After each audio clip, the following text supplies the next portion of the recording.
Baik, kita lanjutkan pembahasan kita dalam kuliah pengawasan publikasi 2 untuk materi taksasi.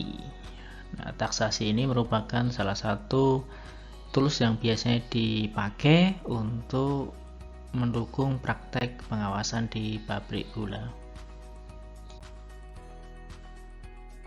Di Indonesia, laporan pengawasan pabrik gula biasanya dilakukan secara harian dan juga secara periode atau 15 harian, yaitu tanggal 1 sampai tanggal 15 dan tanggal 16 sampai akhir bulan, bisa tanggal 28, 29, tanggal 30 atau tanggal 31 tergantung bulannya.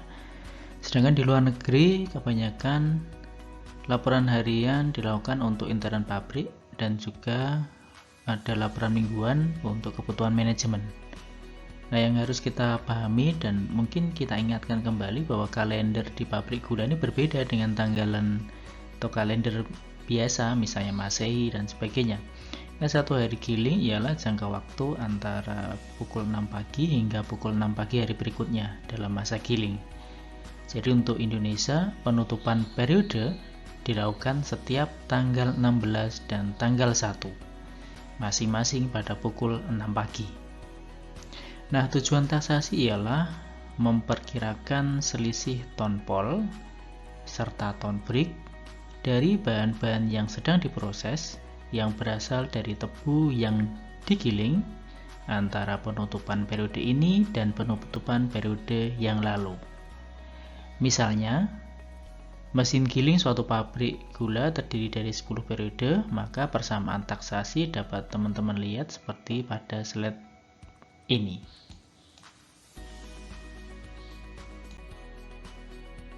Dalam persamaan taksasi ini yang harus diketahui oleh rekan-rekan adalah T merepresentasikan ton tebu digiling pada periode GI, bisa periode 1, 2, 3 sampai dengan periode akhir giling.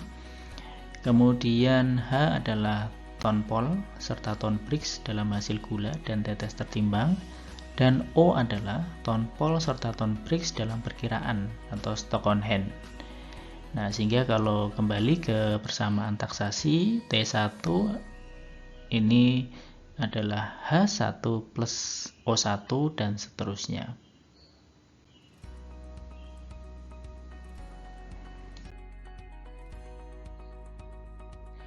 Kita ambil contoh, misalnya periode ini adalah periode 3. Maka T3 plus O2 adalah H3 plus O3, dan T3 adalah H3 plus O3 dikurangi O2. Ton gula dihasilkan dari tebu T3 sebesar H3 atau tertimbang, dan O3 minus O2 ini adalah perkiraan masa ini atau perkiraan periode ini dikurangi periode yang lalu. Ton gula yang diperoleh dari bahan-bahan yang singgah tidak berasal dari tebu yang digiling, misalnya gula scrap tahun lalu yang diolah kembali, gula dari pabrik lain yang diolah, pengolahan gula mangkok, dan semacamnya harus dihitung sendiri. Pada prinsipnya, laporan pengawasan pabrik gula hanya menyajikan angka-angka dan perhitungan bahan-bahan dari tebu yang digiling. Nah, semua pabrik gula berkewajiban melakukan taksasi pada akhir periode atau 15 harian untuk Indonesia, atau mingguan kalau untuk di luar negeri seperti halnya yang tadi sudah kita sampaikan. Sementara pabrik ada yang melakukan taksasi harian, meskipun maksudnya ialah untuk pengawasan intern. Biasanya taksasi di pagi hari, kebanyakan untuk tujuan latihan juga bagi staf pabrik baru. Kemudian ton pol dan ton briks taksasi harian tidak dimasukkan dalam laporan harian.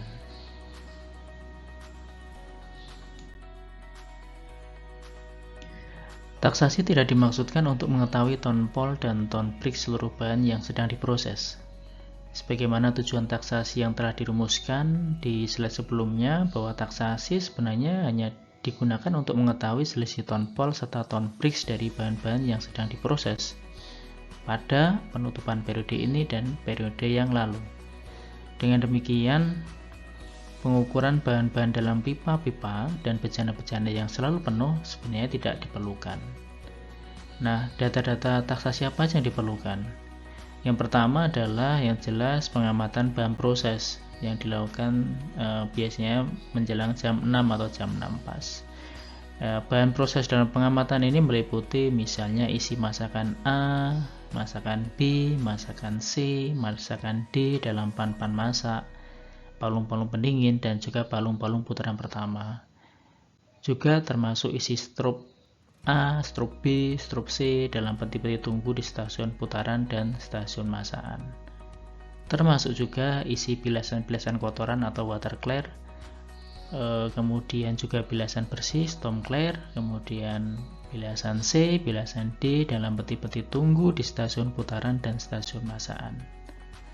Termasuk juga misalnya isi babonan, mahma and woof dalam palung-palung tunggu dan juga pencampur atau mixer atau mangler. Juga termasuk bobot gula belum ditimbang yang ada pada sabuk pengangkut, talang goyang, saringan, dan juga silo. Tidak lupa juga yang kita amati adalah bobot gula kerikilan, gula halus, dan juga gula kotor. Kemudian data yang kedua adalah data analisis, baik POL, Brix, dan HK terakhir per jam terakhir dari nira, masakan, strop, bilasan, dan babonan. Untuk masakan dalam pan biasanya dilakukan analisis sogokan, kemudian kadar POL dan Brix gula umumnya dianggap 100. Yang ketiga adalah tabel hubungan antara persen Brix dan ton Brix per meter kubik.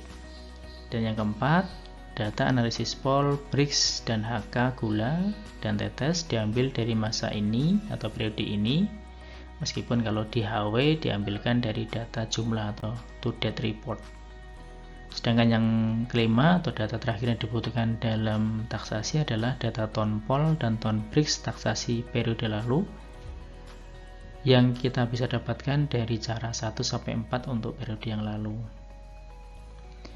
Nah, dalam taksasi ton masing-masing bahan tidak diperlukan sebab yang dicari adalah ton POL dan ton Brix. Teman-teman bisa buka dari tabel 18 bulletin 11. Ton Brix per meter kubik dapat diketahui dari persen Brix-nya. Ton POL dicari dari ton Brix dan HK. Yang tidak kalah pentingnya adalah bahwa perlakuan dalam taksasi periode 1 dan lainnya haruslah sama. Artinya, macam-macam peti tarik dan bejana-bejana yang diamati harus sama. Jika pada waktu taksasi, yaitu kurang lebih pada pukul 5 sampai 6 pagi terjadi pemberhentian giling, maka bejana-bejana dan pipa-pipa yang biasanya penuh kemungkinan dalam keadaan kosong atau tidak penuh. Jadi ton POL dan ton Brix menurut pengamatan yang biasanya harus dikurangi dengan ton POL dan ton Brix dari kekurangan isi dari bejana-bejana dan pipa-pipa yang biasanya penuh. Boleh jadi nanti hasilnya negatif dalam prosesnya.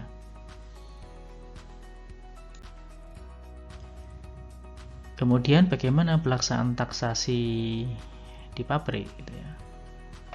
Biasanya petugas membawa daftar yang mencantumkan jenis dan volume penuh dari peti-peti tunggu dan bejana-bejana yang akan diamati volume nyatanya. Pengamatan kita lakukan mulai dari nira mentah tertimbang ke belakang, sedangkan gilingan tidak kita taksasi. Peti-peti dan bejana-bejana seharusnya dilengkapi dengan petunjuk permukaan atau level indikator. Kalau di pabrik bisa berupa kaca pelihat atau yang lebih sederhana untuk peti tunggu itu bentuknya seperti pelampung beserta penunjuk yang dapat membaca skala isi. Kemudian jika level indikator tidak tersedia, maka isi peti diamati dengan menjenguk atau dinding luarnya diraba dengan tangan untuk memperkirakan batas antara yang hangat dan dingin. Cara ini sepenuhnya seni yang sangat subjektif dan tergantung dari pengalaman. Cairan-cairan yang seluruh bagiannya berbuih tidak dapat diamati secara langsung. Kalau cara praktis dan sederhananya yakni dengan tabung yang dapat diamati isinya. Caranya gimana? Caranya adalah tabung dicelupkan hingga dasar peti, kemudian ujung tabung di bawah ditutup dari dalam. Mekanismenya perlu kita seka ya. Setelah dibiarkan beberapa menit atau setelah semua gelembung gas naik ke permukaan, maka permukaan cairan dapat dibaca. dari tinggi dikonversikan ke isi cairan dalam bejana. Kemudian pengukuran Briggs nira Briggs bilasan secara refraktometer mungkin tidak dilakukan juga tidak apa-apa karena nanti juga cukup merepotkan. Untuk masakan yang sudah memasir, kita lakukan analisis sogokan.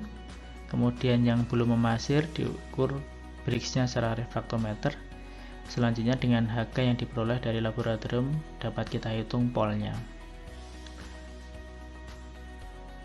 Bobot gula belum ditimbang, langsung diperkirakan atau mula-mula diperkirakan volumenya, kemudian dikalikan densitas semu gula.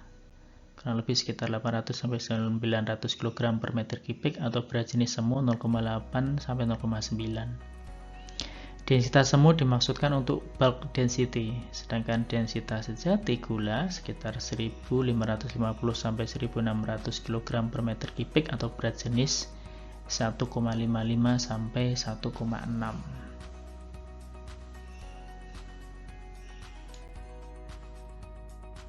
Oke, untuk pembahasan taksasi kita cukupkan dulu, meskipun nanti ada bagian kedua untuk pembahasan taksasi yang akan saya pakai untuk memberikan gambaran perbandingan perhitungan taksasi menurut Holmes dan juga menurut ISSCT.